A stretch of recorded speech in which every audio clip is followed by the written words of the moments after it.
crime-ridden cities. But it doesn't seem like there's a force that's electing these attorney generals in all these states in order to do just that, whether it's New York, whether it's California, or whether it's small cities and big cities. What is behind this movement to legalize crime and release criminals in empty prisons? It was almost as if China or Russia is in control of our legal system. This is the most devious thing that could happen to American society. No, this is an initiative by the left.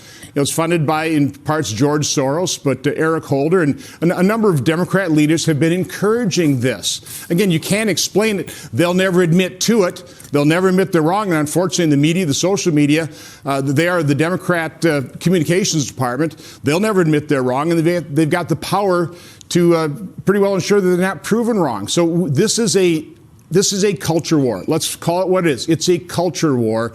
You know, these people are really just unbearable. They're broken records, and they're unbearable broken records. Hey, what's going on, everybody? It's Jackson White, co-founder and chief of content at Politiscope, and thank you for tuning in today to TYT. So, what the hell is Ron Johnson talking about? What is Brian Kilmeade talking about? What is Fox talking about? What are Republicans talking about violence in cities?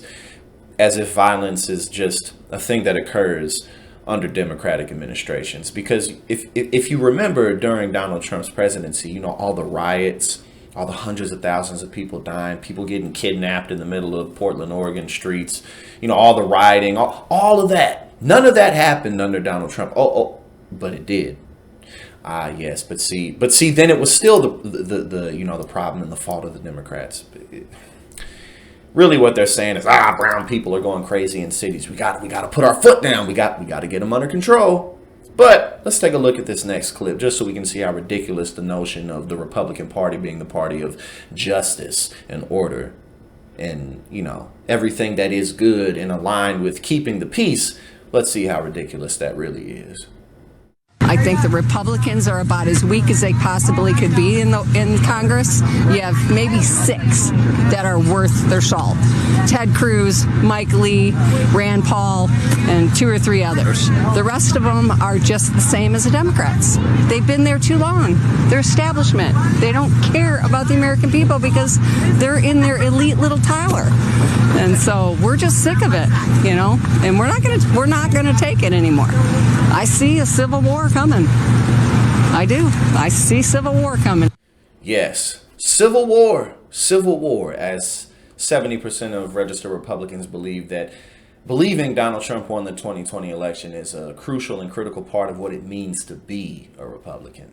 Yes, civil war, so that we can, what exactly? Oh, yes, keep the others from having their fingers on what's ours.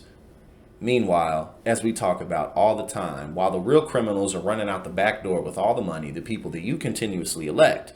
Now, of course, obviously, that doesn't make it like Democrats aren't corrupt. However, the people who blindly follow the culture wars, who blindly follow Donald Trump and anything along those lines and that influence, you're just screwing yourself.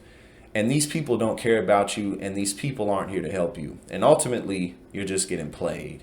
So, again, civil war is on the way. Probably not. But it's come here once before. And there's no reason for us to not take these people seriously. Because they're ready to be in the streets, as we've seen. We've seen Kyle Rittenhouse get off scot-free. And we know what that type of stuff does to the psyche of the right wing. So we got to stay vigilant, and we got to keep our foots down, and we got to stay involved.